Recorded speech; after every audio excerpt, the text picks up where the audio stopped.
Welcome to Stories of Impact.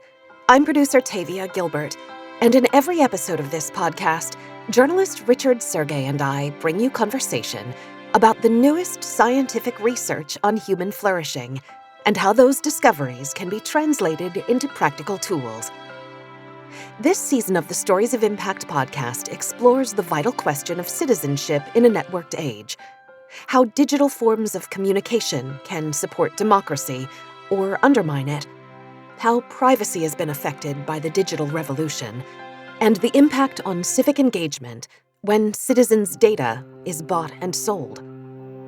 Today's episode features a conversation with Colin Mayer, Peter Moore's Professor of Management Studies and the former Dean at the Saïd Business School at the University of Oxford.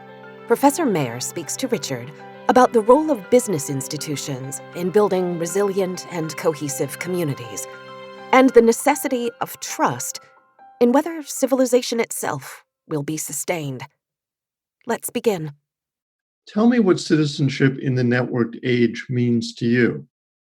Citizenship in the network age means, to my mind, how one can create communities of individuals in which those individuals feel really not only connected with each other, but part of a group that shares a common purpose, a sense of common identity as to what the people of that group are seeking to achieve. And that technology can play a tremendous role in helping that to happen through connecting us as we are now being connected by electronic means as well as physically.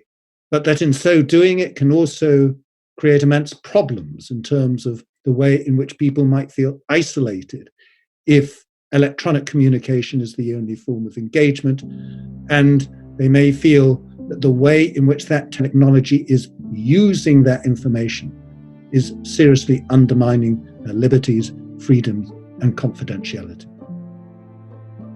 You use the term community. We live in an increasingly tribalized society, whether it's in Europe, the UK, the United States. How do you define community, and how do you, in your estimation, figure out how to reduce this sense of polarization if we're building a good community? We live in a selfish world, in a world that is appearing to become more selfish, in a world that is dominated by increasing polarization and populism, of isolationism and protectionism. This is happening because we're retreating into ourselves, and the pandemic is accelerating that process by making isolation not just a psychological phenomenon, but a medical one as well. As this happens, then the politics of consensus that we thought was becoming universal disintegrates, as reflected, for example, in the so-called Washington consensus around liberalism, free trade, markets, and governments to correct market failures. In its place comes the politics of dissent, which feeds on individual senses of grievance and distrust that we're being exploited and disadvantaged, and that only those who recognize our individual self-interest and grievances can and should be trusted. Feelings of persecution then breed grievance and vengeance that are mirrored and reinforced in the politics of liberalism and extremism. That, to my mind, is the underlying problem that we face. And I think the immediate question that raises is, well, why is this happening? And once one gets a sense as to why this is happening, then I believe that one can begin to understand what needs to happen to correct it.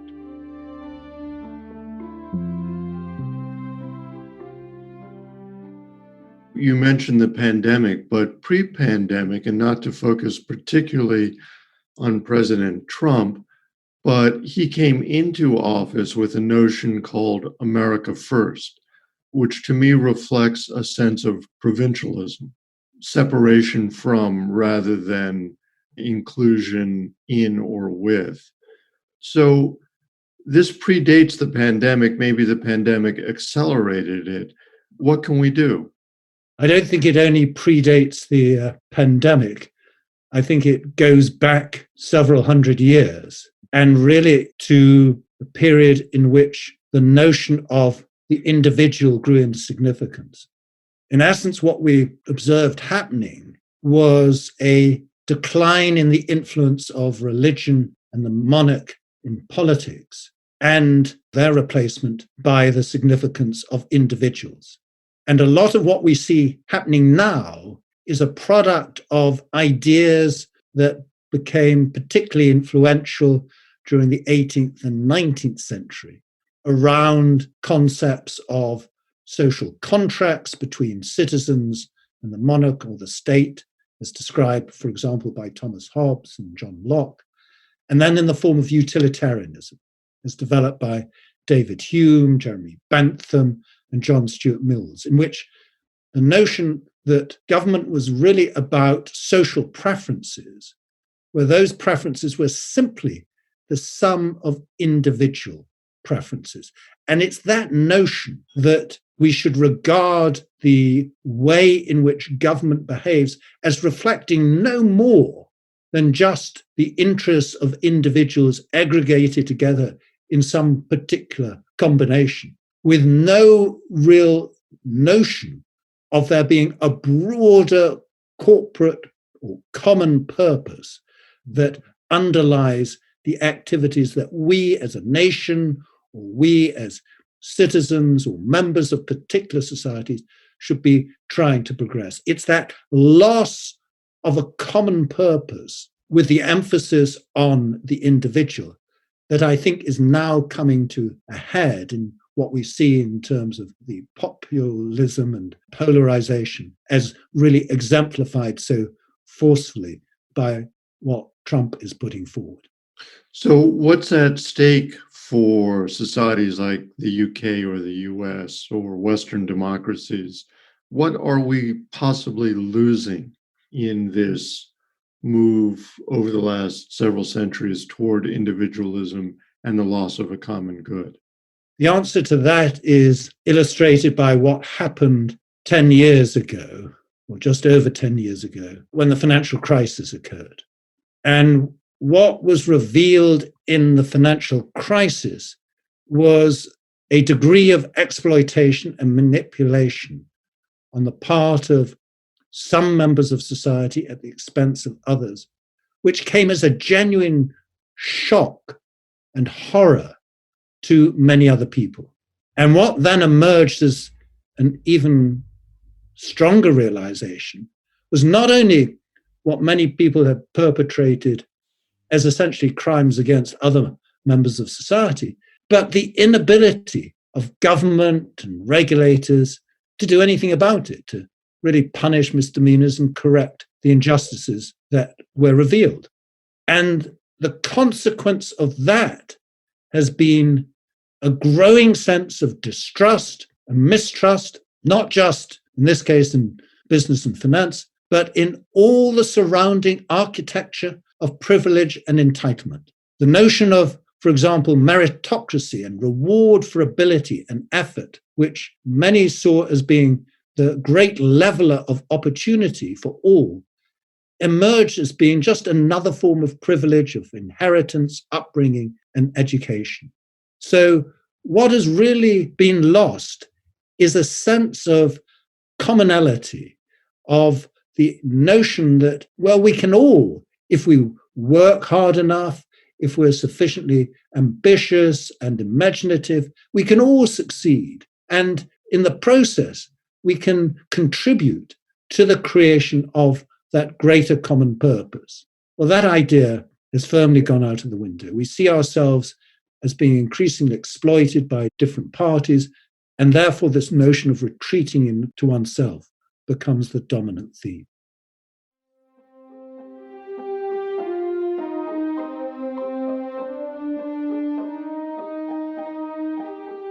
One of the recommendations of the Citizenship Report, the first one, in fact, is identify and protect human uniqueness for moral decision-making.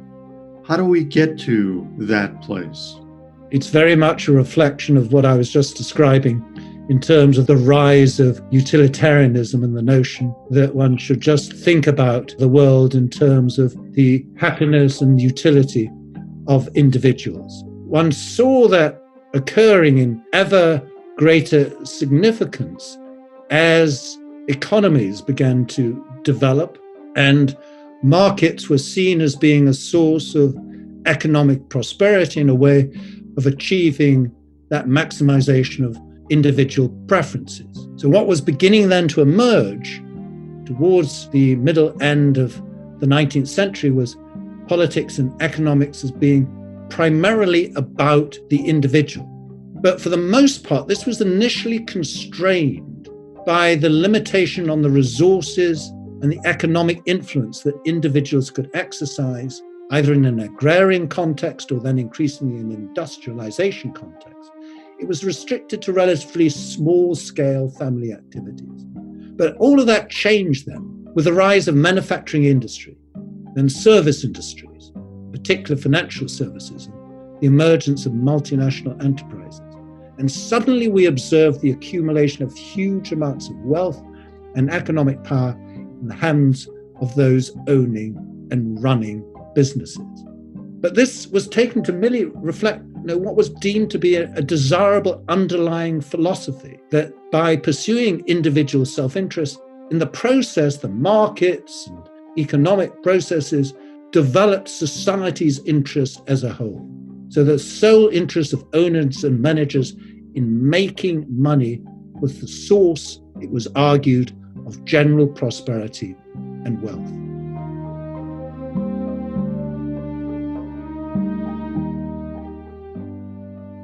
But two things were critical to actually making this happen. It wasn't just the operation of markets. First of all, it was the role of the state in distributing wealth through taxes and subsidies, as reflected, for example, in the New Deal, and then the welfare state.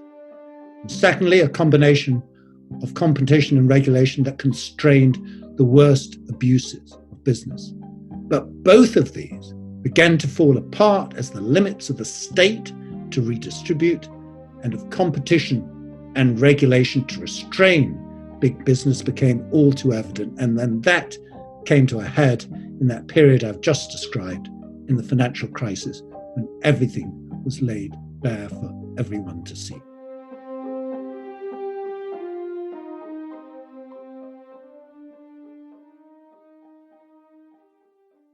So this fraying of social cohesion based on economic inequality, if I understand you correctly, how do we, in the 21st century now, to bring it full circle, what do Western democracies have to do to correct course? Well, I think they have to recognize what was actually the underpinning of many of these ideas that emerged in the 18th, 19th, and early part of the 20th century.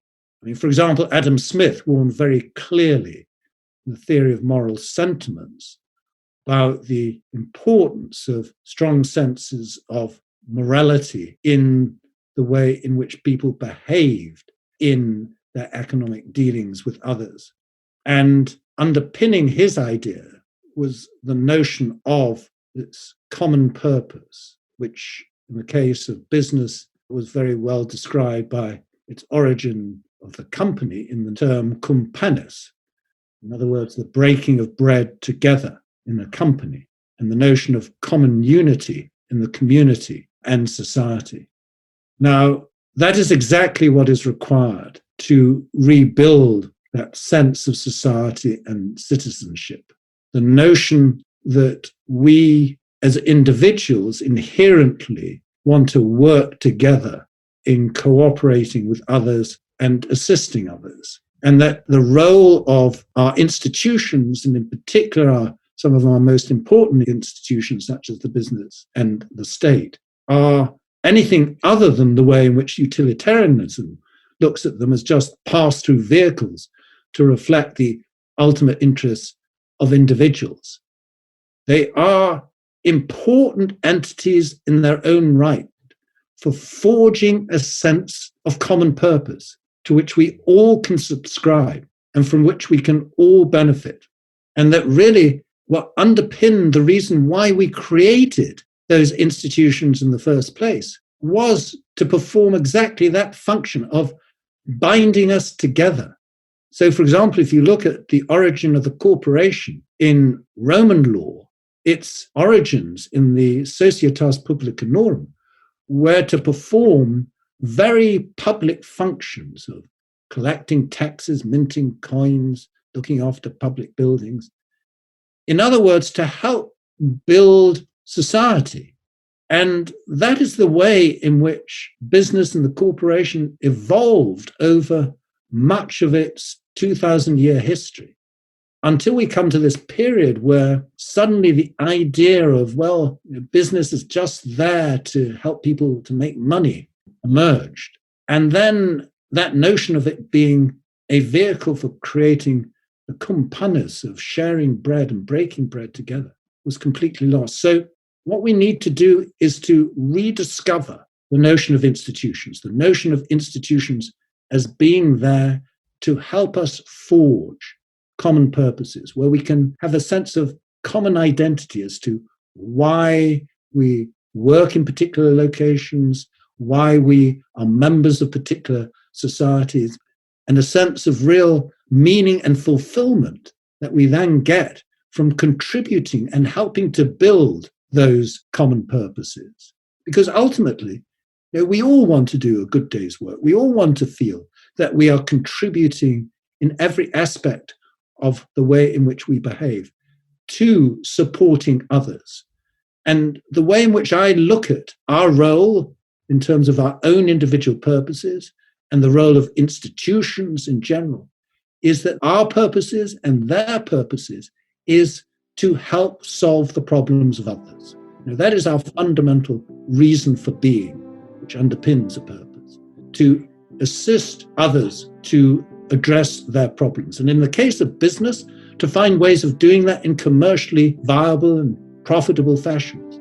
But what underpins it is not the commercial element, is not purely the finance.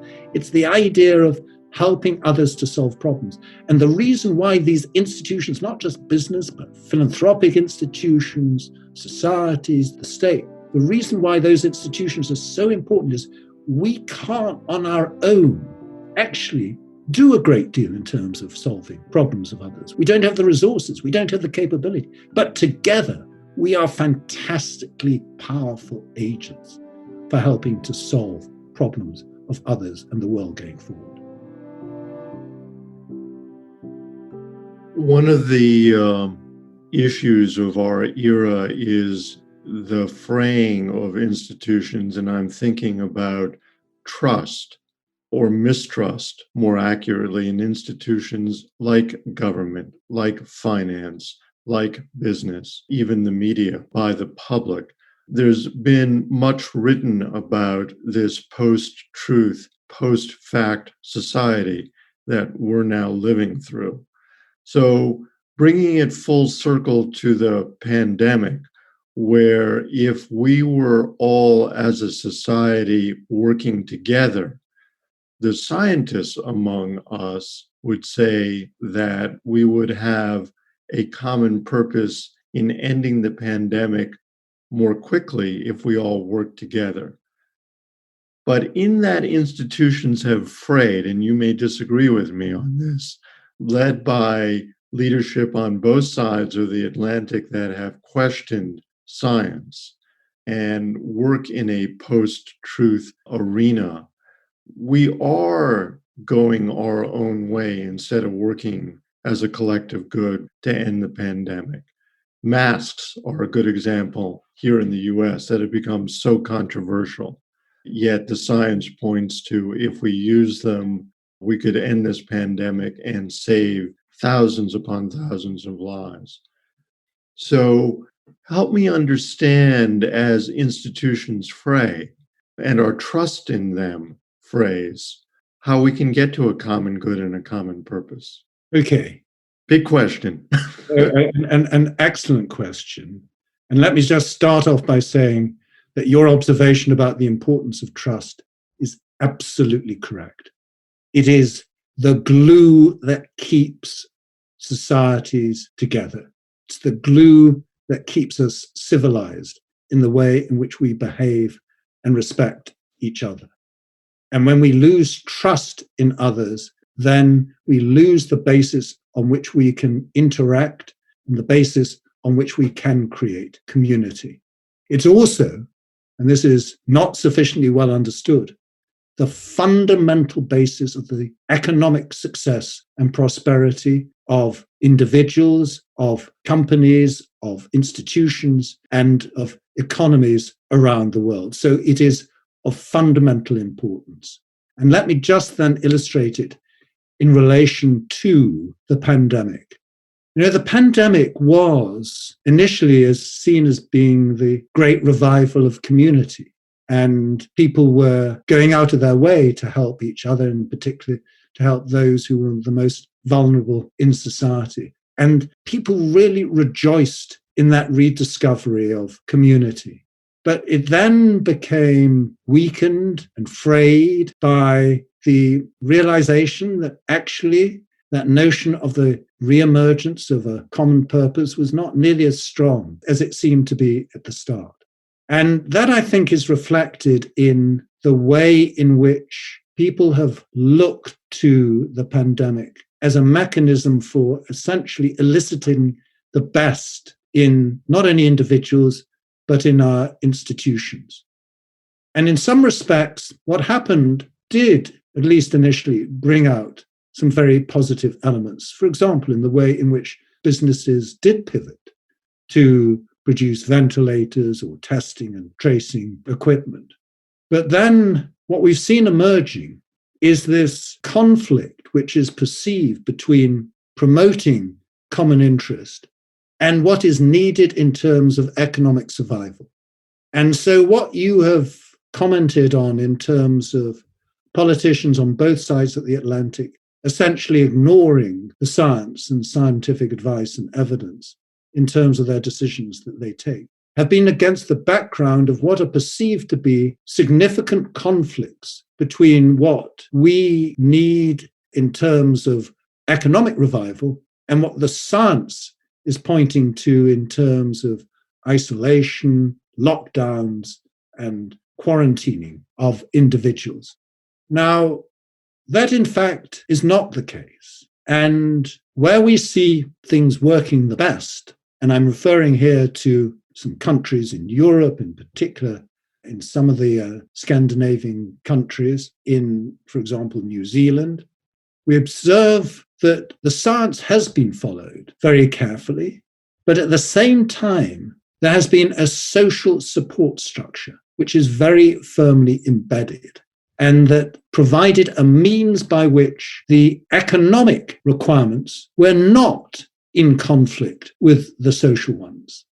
That the role of the businesses and institutions in many of those societies for promoting social well-being is much more firmly embedded than is the case in particular in the UK and the US, where the notion of business is that cum panis one, of sharing bread, of the role of business to promote the interests of society more generally. So when a crisis comes, the institutions are much better placed to deal with that, because that's the natural role that they've been performing. And what do you attribute that to versus what is happening in the UK and the US? Is it social structure? Is it morality? Well, what do you attribute that to? A very different history, different set of ideas that underpinned the development of those institutions and the basis on which they were formulated not being so simply utilitarian in nature, but also encompassing the idea of the importance of common purpose and community and the role of society as being part of the objective of organizations. And that difference persists in the way in which policy is formulated, in the notion that in the context of the UK and the US, the emphasis, at least until the pandemic struck, was on austerity and the need to cut taxes and trickle-down ideas, as against the way in which one should be encouraging and promoting the use of public policy and regulation to develop community, to encourage business and other organizations to contribute to the social good. So the underlying philosophy, even within a European context, varies appreciably. Now, if you go to a country like Japan, which also has dealt with the pandemic much more effectively than either the UK or the US, you see that notion of the importance of society and of supporting individuals even more firmly embedded. So there is immense variation in terms of the history and the social context for these differences. I'm wondering whether you could set up a paradigm of, on the one end, a transactional sense of policy, and the other end of the paradigm being a more moral-based value system that lets some of those European countries that you've spoken about attack the pandemic in a much more positive way than the transactional. I mean, could those two be either ends of a paradigm? Absolutely. That is precisely the contrast that one observes, that the notion of markets, which underpin the way in which, in particular, the UK and the US operate, are very transactional in nature. And that was precisely the problem that lay behind what emerged in the financial crisis. And the reason why, contrary to what is sometimes thought, the global financial crisis of 2008 was not global at all, actually. It was predominantly North American, not even North American, it was predominantly US as against Canada. And it was predominantly a feature of the UK and a small number of other European countries. And then when you go beyond that, it was really quite limited in terms of its impact. And the reason for that is that the way in which financial institutions behaved was entirely transactional in nature, where it was perceived that that was the reason why those institutions existed, to facilitate people undertaking transactions. And it's still, in many respects, the way in which people regard the role of at least investment banking, to encourage greater levels of mergers and acquisitions and transactions like that, as against the way in which those organizations operate in other countries. Now, Germany was a country that actually, in some respects, did suffer. In particular, Deutsche Bank suffered very badly, and a number of other of the large banks suffered very badly. But underpinning the German system is also a very strong relationship arrangement by which there are long-term relations between different parts of societies, between banks and business, between states, Länders, and the institutions within those states, and that the success of the German economy, in particular building its Mittelstand, medium-sized businesses that grow into becoming world champions, is on the basis of long-term, patient relationships between different parties.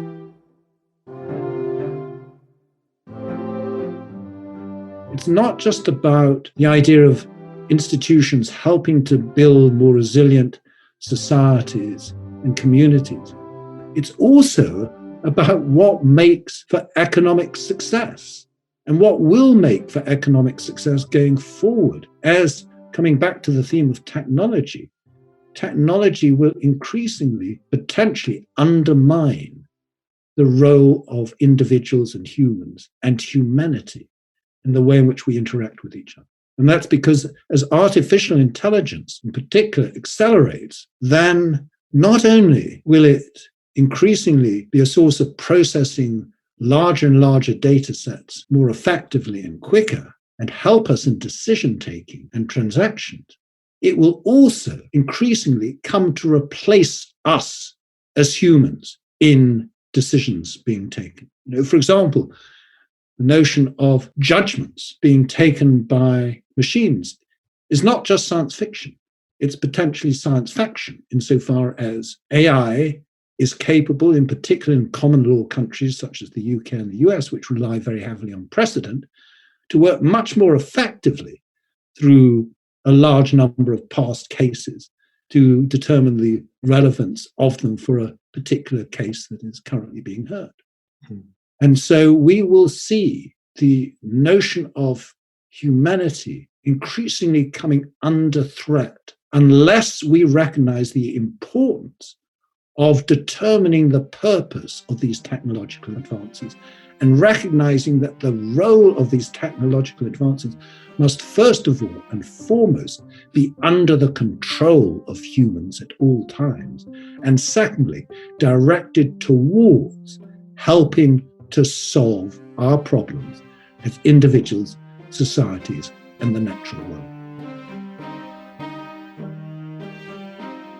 Last question on the importance of leadership and moral decision-making. How important is it? And as you peek into the future, do you think it's going to get better or worse? Leadership and morality in leadership is absolutely critical, because these notions of purpose and common purpose don't come from nowhere. They come from, and they should come from, individuals who start organizations, who create them, who then take over the leadership of those organizations and help to build them. Those people are critical in terms of establishing what are the right purposes of them and ensuring that they are embedded firmly in those organizations so that they persist. And that idea of leadership as being core to the way in which our systems and institutions emerge is something that has clearly deteriorated appreciably over the last few years, in particular in politics, as we see it in many countries around the world. And that notion of a decline in the ethics and morality of underpinning the leaders must be a source of immense concern, because ultimately what this will give rise to, as this mistrust and distrust increases, is an oscillation between ever more extreme forms of politics, populism, of nationalism, of socialism, leading to greater and greater conflicts. And what is required to address that is to recognize that there is an alternative in which we can re-establish the commonality of interests that we have as a human race and promote the well-being of all of us if we pursue the notion of there being things that unite us, that can unite us, and we want to unite us, that notion of common purpose. But at the moment, we lack the underlying principles, theories, and ideas that in particular Adam Smith so forcefully put forward alongside his Wealth of Nations and a theory of moral sentiment. And we've got to go back and rediscover those ideas in the 21st century. Professor Mayer, thank you very much. That was edifying in so many different ways. We have a lot of work to do. Thank you very much for doing it. Thank you. So much of this conversation with Professor Mayer is compelling, but the thing that stands out for me is how broken our civic life has become as income inequality has grown exponentially. It has become clear that some people believe that even in a pandemic, the economy should be our primary focus, and if that always translated to stabilizing an economy that cared for every person, ensuring that there is food, shelter, education, healthcare, opportunity for all, then I would absolutely agree. But I cannot agree that an economy that offers a fraction of our citizens vast wealth while disenfranchising the majority is a normal that I'm desperate to get back to. I hope that the economy we rebuild grows out of a common purpose and a collective spirit of care and commitment to each other. I believe this is the only way forward for citizens in a democratic society. We'll be back with another episode in 2 weeks. continuing our focus on citizenship in a networked age. Richard will speak with David O'Brien, Assistant Research Director at the Berkman Klein Center for Internet and Society at Harvard University. Professor O'Brien talks to Richard about the role privacy plays online in allowing democracy and democratic citizenship to flourish. Here's Professor O'Brien. There's this baseline question about authenticity. What is authenticity? How do we know if we have it or not? Can we quantify it? Who has a right to have an audience and to influence? Those are huge questions right now. And so, in a way, some of the questions around anonymity tie back to this, but for good reasons, we also want anonymity. There are political dissidents in autocratic regimes that rely on the ability of being anonymous or at least pseudonymous in order to promote their own ideas of what democracy ought to be in the countries where they reside without having the government to so easily step in and take them away, to put them in jail, or in some cases to kill them. We look forward to bringing you the full interview with Professor O'Brien in that next episode. In the meantime, if you like today's story of impact, we'd be grateful if you'd take a moment to subscribe to the podcast, rate and review it, and if you'd share or recommend this program to someone you know. Your support helps us reach new audiences. You can hear all of our podcasts at storiesofimpact.org, and you can find Stories of Impact videos at templetonworldcharity.org/our-impact. This has been the Stories of Impact podcast with Richard Sergay and Tavia Gilbert. This episode written and produced by Talkbox and Tavia Gilbert. Assistant producer Katie Flood. Music by Alexander Filipiak. Mix and master by Kayla Elrod. Executive producer Michelle Cobb. The Stories of Impact podcast is generously supported by Templeton World Charity Foundation.